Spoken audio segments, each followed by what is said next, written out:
Good morning. It's Ayya Vimala, and today is Friday, December the 10th.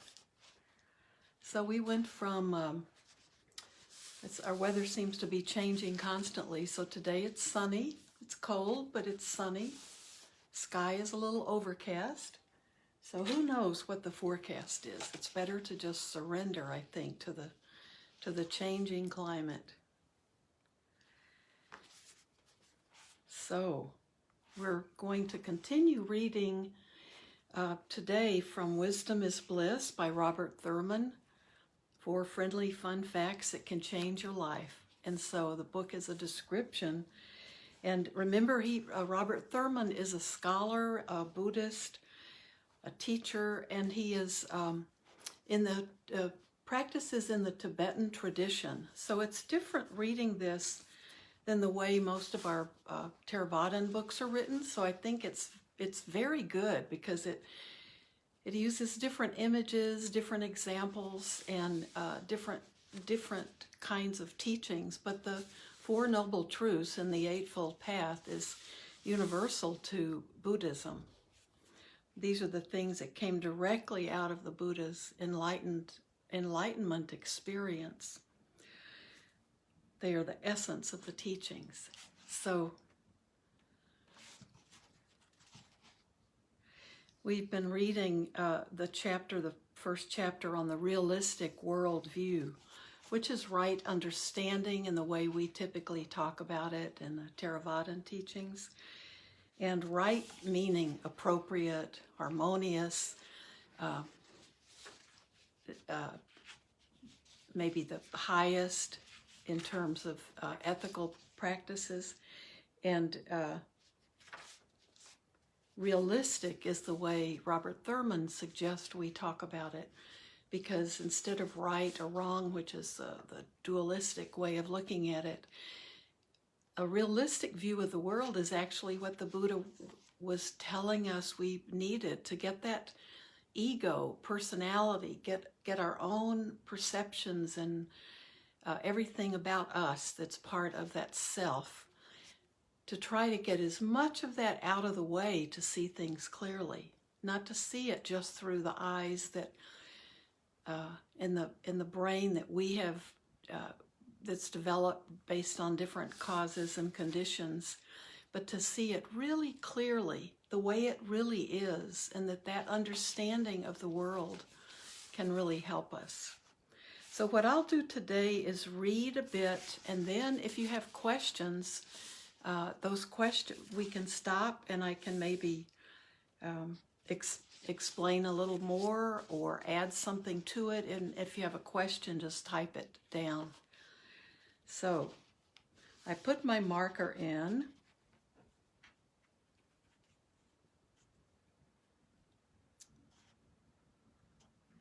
Right at the beginning of how to actually develop the realistic viewpoint.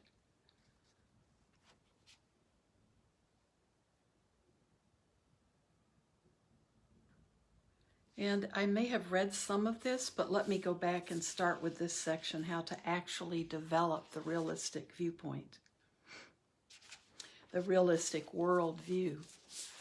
So I think this is, because it's how to specifically develop it, this is good. So I'll stop after the first page and see. I think I read this first page, but I'll do it again. How to actually develop the realistic worldview. There is no better instruction for developing the Buddhist worldview than a short set of verses given by Tsongkhapa, inspired by the Angel of Wisdom, Manjusri, and written in a letter to a student of his in eastern Tibet.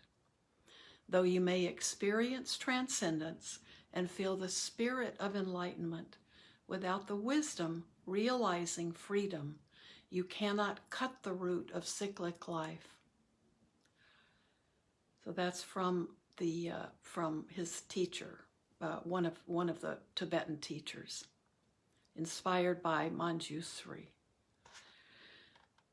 That's one gata, or one paragraph from that teacher, and then we'll read his explanation in the next. The wisdom of the realistic view is the most important of the three principles of the path to enlightenment. The first being the transcendent attitude that lowers the priority of worldly ambitions and focuses on the great quest of life. And the second, the spirit of enlightenment of the Bodhisattva, the loving will to bring all other beings with you into freedom from suffering. From the first mention of freedom from suffering, it is equated with relativity.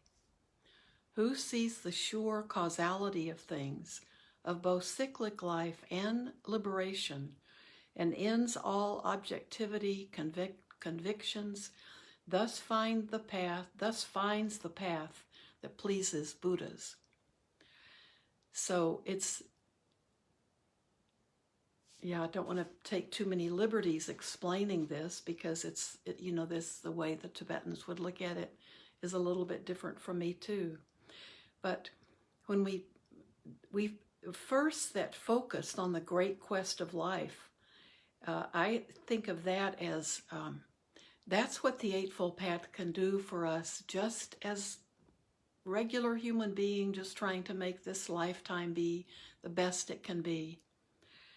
And that is the great quest of life. So the worldly ambitions and focuses on the great quest of life. So it's letting go of so many of the worldly things that we see in this world of samsara, and beginning to focus on the quality of our lives. And that's when we look at the Eightfold Path, or these views that we're calling the Four Friendly Fun Facts, and we begin to see it as a way to live a better human life and to really work with us in this lifetime. And the next part of this is when we begin to look at this path as in the spirit of becoming enlightened. And the Bodhisattva spirit is to be sure that we're bringing others along with us. We don't focus on that bringing others along with us in the Theravadan tradition, but we definitely are reaching out to others in our compassion and our spirit of caring about others.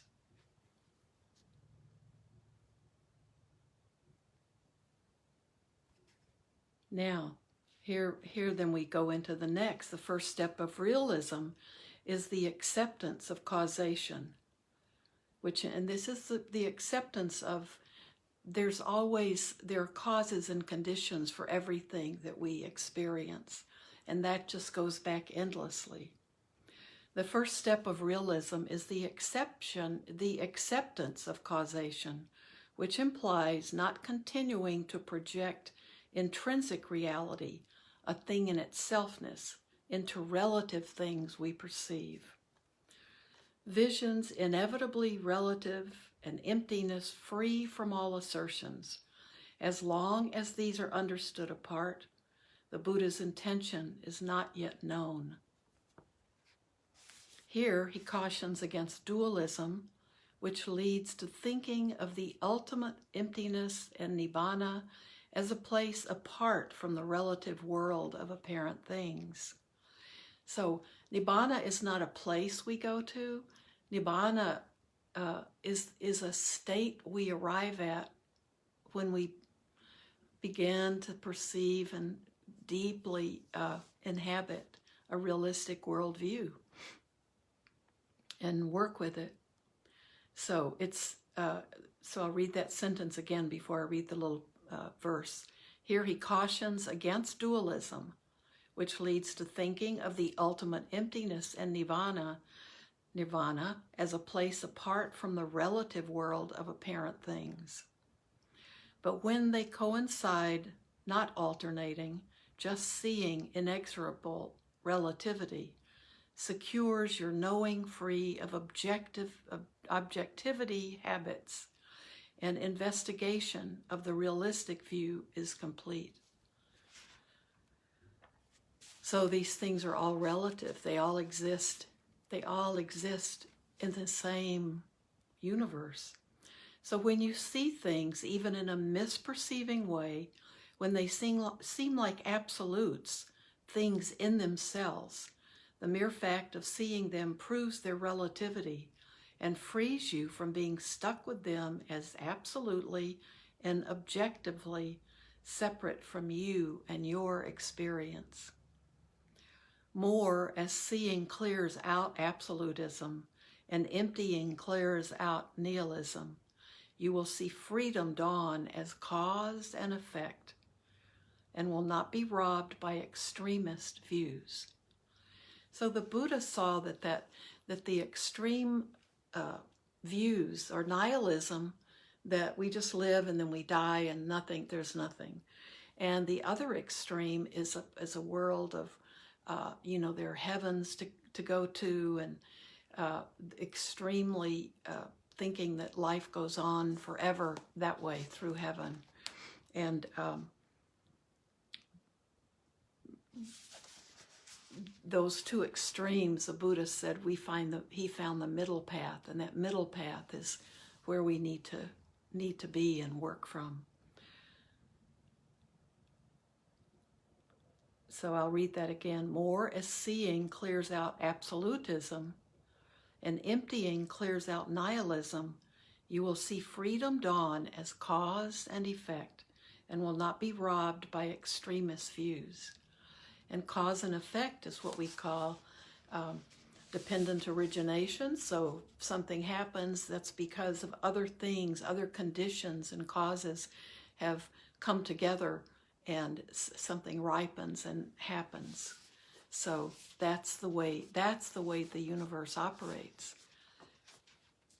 This final verse is unique in this kind of instruction, as it reverses your meditation on emptiness as antidote for projecting absolute intrinsic identities into self and things, and on relativity as antidote for thinking empty things are nothing, and carries your realistic insight into your daily experiences, so your daily life becomes non-dually unified with your contemplative investigation of reality.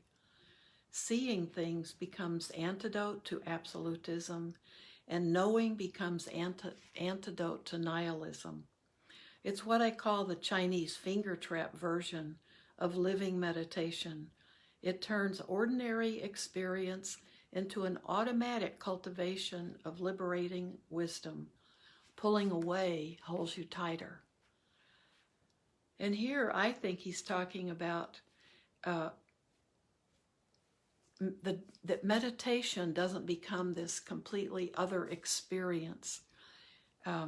It becomes a way to help us see that nihilism and the absolutism, that neither of those are the extremes that we want to be working from. So we don't need to think the antidote for thinking empty things are nothing, and carries your realistic insight into your daily experience. So your daily life becomes non-dually unified with your contemplative investigation of reality. And that's when we talk about meditation is our training for our everyday life. So everything we need to see and experience to know these truths the Buddha taught are in our everyday life. And meditation is the practice to help us gain the ability to see things clearly. So we can meditate, but then we go out and our daily life is what what teaches us.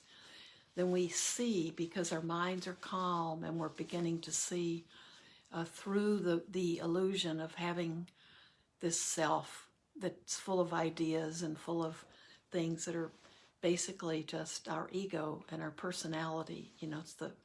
We're learning in meditation to kind of move that veil out of the way and see things really clearly without all of our backgrounds and culture and education and opinions and viewpoints and family history and work history. All of that can actually cloud our view. and we want to see it with all those filters taken away. So the meditation works with our daily living. They're not separate things, and one is not an escape from the other. This shows that the super education, and that's using the Eightfold Path as our path to liberation, that super education is not at all any sort of indoctrination, but really a liberation, a path for you to discover your existential freedom in the world. Your commitment to relativity, to causation, becomes a solvent that erodes your conscious or subliminal entrapment in all the various absolute, supposedly apart from your immersion in relational life. So our views do not have to be separate from what we see.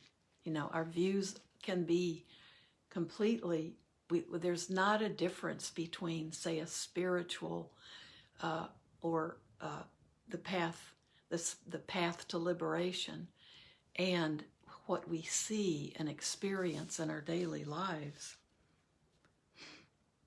Our reifying or making a thing out of a concept, that reifying habit is so powerful. We can even think of a nothing as if it were something.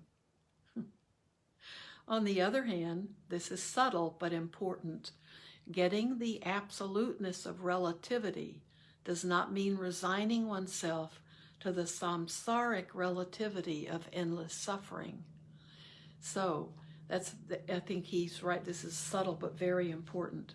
So being aware of samsara, of the way the world is and the way things work in this world, does not mean resigning ourselves to that samsaric journey endlessly. So if we want to live a good life in this samsaric world, which is what we start out, we want to end suffering. And that's what may bring us into the Buddhist teachings. But we can learn how to live well and live happily in this world of samsara. But that doesn't mean that we stay there. The more we learn, the more we experience, the more we see things clearly. We want to be liberated from this endless cycle of suffering that is samsara, or this world we live in. Because viscerally, knowing the absoluteness of the relativity seals the free-flowing bliss that allows your compassion for others' suffering to overwhelm it. Because that's what happens if we just resign ourselves to the samsaric reality of endless suffering.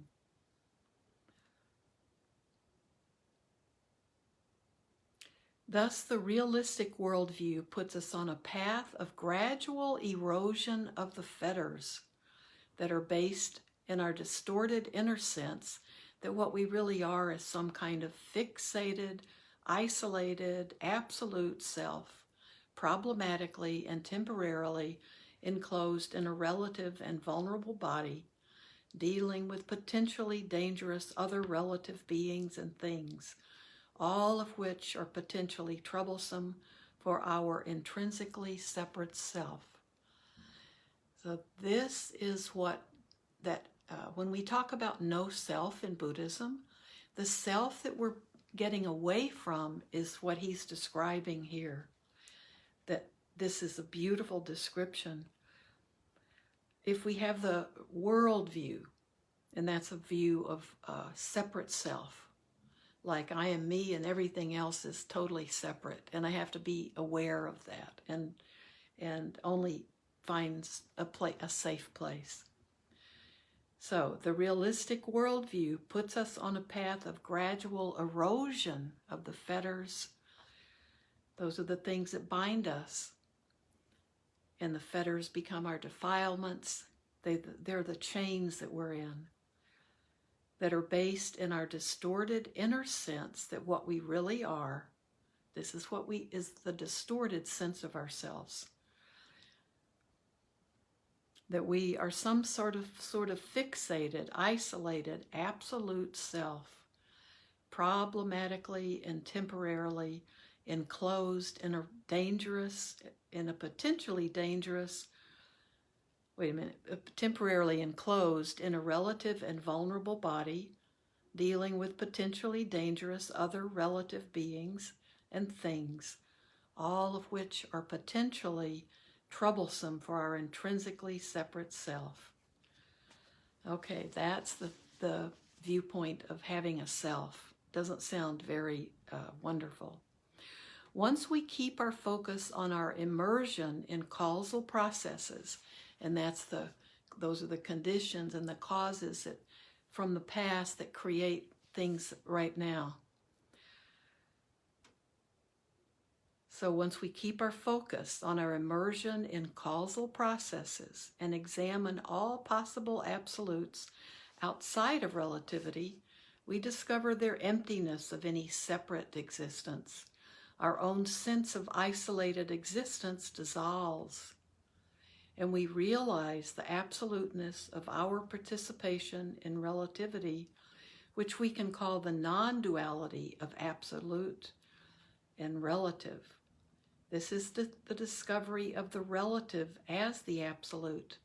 By melting the projected absoluteness out of particular relatives, this is how wisdom becomes love. So we begin to see how we are connected with all other living beings, with the earth, with animals, with all other people.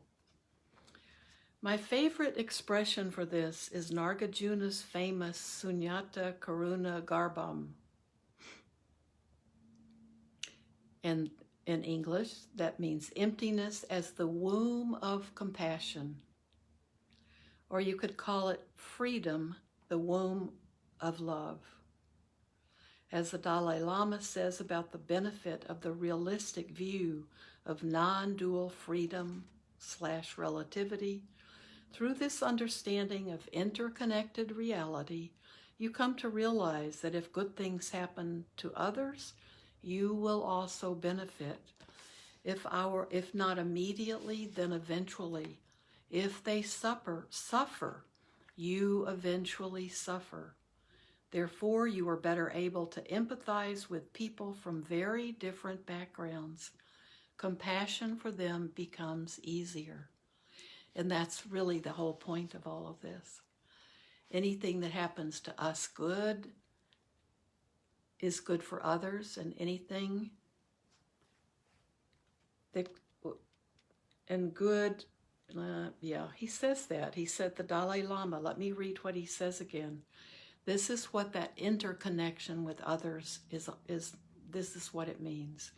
Through this understanding of interconnected reality, you come to realize that if good things happen to others, you will also benefit. If not immediately, then eventually. If they suffer, you eventually suffer. Therefore, you are better able to emphasize with people from very different backgrounds. Compassion for them becomes easier. So it's that understanding of our interconnection with everything that actually allows us to send out loving kindness and compassion. Because even to our enemies, if the people who are our difficult people, our enemies, people we don't like, people who have hurt us, if they are not suffering,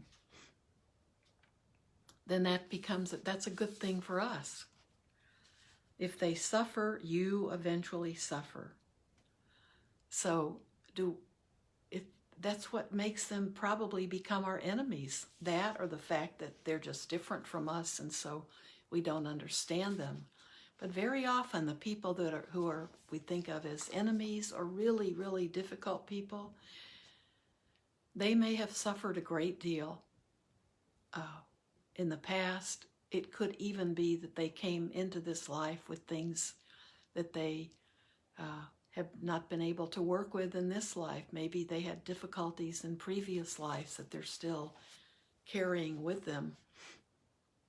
But if they suffer, we find that we end up suffering too, because that suffering may be expressed as anger or violence or as greed. So this is essentially what he's saying is the more we understand how connected we are to everything else, the better it is for us. And it's the spaciousness that opens up. That's the emptiness as it would be described in Tibetan Buddhism. Emptiness as the womb of compassion.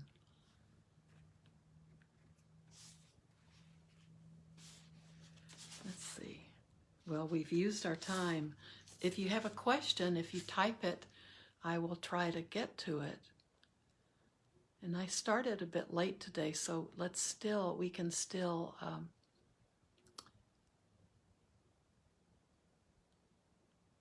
lots of people are just glad to see other people here. I love seeing how people connect with the group of people. We're connecting even when it's on Facebook, which is maybe the enemy to many people. The next short section that I won't read today is Buddhism is realism, not religion, as defined today. So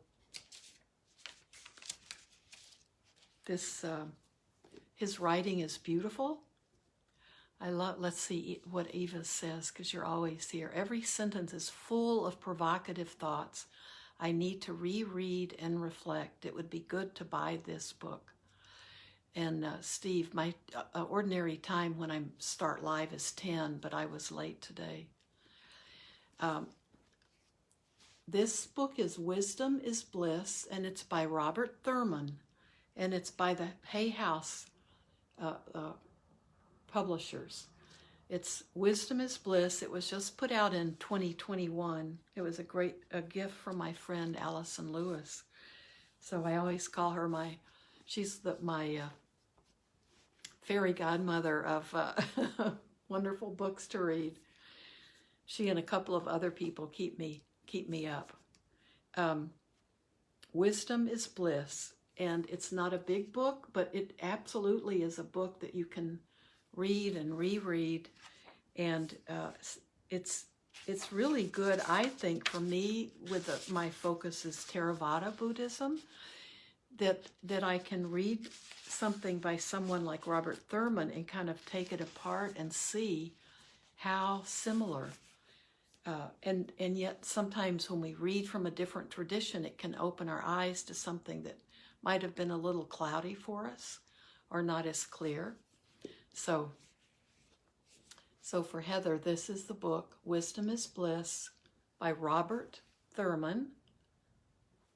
The subtitle I love, and it's published by Hay House, and I'm sure it's on Amazon or in bookstores. He's quite a well-known author. So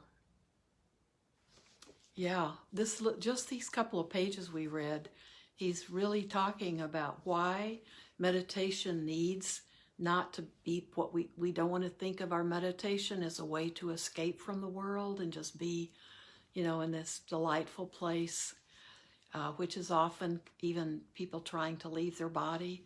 Meditation is a very physical practice rooted in being in the body and staying in the body. And everything that we experience as we meditate is only, it's to help us stabilize our mind and through many layers of our meditation practice. But from the very minute we begin, we're beginning to stabilize our mind and allow it to start seeing through the veils of self and all the layers that we have in front of us that filter everything we see. I'll give you an example. I share with my mom when I talk to her every day about the squirrels and how as it's becoming winter, how fat they're getting and chubby. Thank you, Eva. And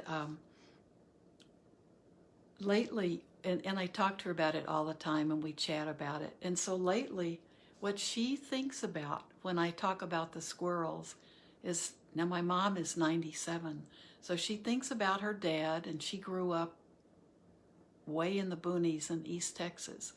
She thinks about her dad, who was not a hunter, but once in a while, some of his friends or his relatives out in the piney woods would get him to go squirrel hunting with them. And so my mom will talk about, and I know she doesn't do it to be cruel, but just lately, I know she's going back in her memory, and that's where she's spending some of her time. And so when I talk about my squirrels getting chubby and fat to make it through the winter, seems like frequently she starts talking about how her dad a couple of times went squirrel hunting, and that squirrel meat is really good from what she remembers. But he wasn't a hunter, and so that was not very often that they had squirrel meat. And she's hoping that they don't get hunted here. So now I live in a very suburban area. There better not be any hunters around here. But it's funny, I'm thinking, nobody's going to hunt my squirrels, and my mom's talking about what good meat they are. So we both have our filters, and it's based on our own life experiences. So it's hard and I try not to name my squirrels, but I found that over time they do have names, they do have nicknames. So trying to just see them as squirrels, and it's hard for all of us, right? Because we have filters. I don't let them eat out of my hands. I don't want to tame them, but I have visions sometimes of things like that. And when they become, I think if they start feeding out of my hand, then they're not going to be safe in their wooded areas. So we all have our own filters. It's very hard to see things clearly. So realistic worldview is how we can do that. And that's how we learn so many of our lessons. So our meditation is an integral part of our daily life, and the way our daily life is. So then we begin to take the wisdom and what we see and what we experience, and all of that becomes that realistic worldview, right understanding. So hopefully I'll see you all on Sunday. And if you have any comments or questions, or would like to correct me, because there may be things that I'm not seeing clearly about the Tibetan teachings, but I think Robert Thurman is really doing a wonderful job of speaking to everyone, and we can value that. We can value everyone's Buddhist path, because when we can see things more clearly just from reading a different person's expression of it, I think that's wonderful. So absolutely we can't meditate today. So please sit with yourself. Our time is up, but sit and just, you can reflect, or you can just work with having your day become better, because you have been able to work a little bit with calming the mind and stabilizing it, helping you get through the day. And if you can't do anything else, you can stop and breathe and focus on your breath. If you have anxiety, or if you become irritated or feel anything rising within you like anger or sadness, you can sit and just be with the breath. You may need just to experience it, to let it pass. During the holidays, I'm seeing on Facebook too, people are going through experiences of missing others, and there may just be those rising emotions of missing someone, or missing the way things used to be, family members not getting together as much, or being alone, or feeling, everyone else is having a holiday extravaganza and you're not. But just sometimes we need to sit with that and allow it to rise and experience those feelings and then allow it to pass. We don't need to hang on to it for the rest of the day, because those thoughts, those memories are not who we are. And we can feel them and deal with them when they arise, but then gently let them pass. And that's how we work with them. Eventually they become harmless, and they become they soften, and we can work with them without it being painful. So we don't want to repress those, but when we work with them, we just allow them to rise up, look at them, feel them, and then we let them pass. And they might need to come up 30 more times, but that's a good way to work with them. Really see them from all angles. And it will come time when it's okay to let them pass away. Thank you. I'll be with you Saturday with some news and announcements, but I'll see you, not Saturday, Sunday. I'll see you Sunday. Thank you.